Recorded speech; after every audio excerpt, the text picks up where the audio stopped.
ನಿಮಗಾಗಿ ಒಂದು ಸರ್ಪ್ರೈಸ್ ಕಾದಿದೆ. ಗಾರ್ಡನ್ ಏರಿಯಾಗೆ ಹೋಗಿ. ಬಿಗ್ ಬಾಸ್ಗೆ ಎಂಟ್ರಿ ಕೊಟ್ಟ ಹಳೆ ಸ್ಪರ್ಧಿಗಳು. Is he seriously playing sympathy card? Isn't it obvious? ಈ ಮನೇಲಿ ನಿನಗೆ ಸಪೋರ್ಟ್ ಇರೋದೇ ಸಂಗೀತಂದಿತ್ತು. ಅಲ್ಲೇ ಬ್ರೇಕ್ ಆಯ್ತಂದ್ರೆ ಮತ್ತೆ ನೀನು ಲೋನ್ಲಿ ಆಗ್ಬಿಡ್ತೀವಿ. ಯಾರ ಬಗ್ಗೆ ಯೋಚನೆ ಮಾಡಕ್ಕೆ ಹೋಗೋಣ, ನಿಮ್ಮ ಬಗ್ಗೆ ಯೋಚನೆ ಮಾಡಬೇಕು. ಕಾರ್ತಿಕ್ ಬಗ್ಗೆ ಯೋಚನೆ ಮಾಡ್ತಾನೆ. ಹುರ್ಕೊಂಡ್ಬಿಟ್ಟಿದಾರ ಫುಲ್ ಸ್ನೇಹಿತರು, ಹುರ್ಕೊಂಡಿರ್ತಾನೆ. ಬಿಗ್ ಬಾಸ್ ಇಂದು ರಾತ್ರಿ 9:30ಕ್ಕೆ.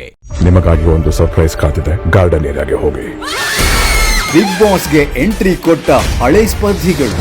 Is he seriously playing sympathy card? Isn't it obvious? ಈ ಮನೇಲಿ ನಿನಗೆ ಸಪೋರ್ಟ್ ಇರೋದೇ ಸಂಗೀತಂದಿತ್ತು. ಅಲ್ಲೇ ಬ್ರೇಕ್ ಆಯ್ತಂದ್ರೆ ಮತ್ತೆ ನೀನು ಲೋನ್ಲಿ ಆಗ್ಬಿಡ್ತೀವಿ. ಯಾರ ಬಗ್ಗೆ ಯೋಚನೆ ಮಾಡಕ್ಕೆ ಹೋಗೋಣ, ನಿಮ್ಮ ಬಗ್ಗೆ ಯೋಚನೆ ಮಾಡಬೇಕು. ಕಾರ್ತಿಕ್ ಬಗ್ಗೆ ಯೋಚನೆ ಮಾಡ್ತಾನೆ. ಹುರ್ಕೊಂಡ್ಬಿಟ್ಟಿದಾರ ಫುಲ್ ಸ್ನೇಹಿತರು, ಹುರ್ಕೊಂಡಿರ್ತಾನೆ. ಬಿಗ್ ಬಾಸ್ ಇಂದು ರಾತ್ರಿ 9:30ಕ್ಕೆ.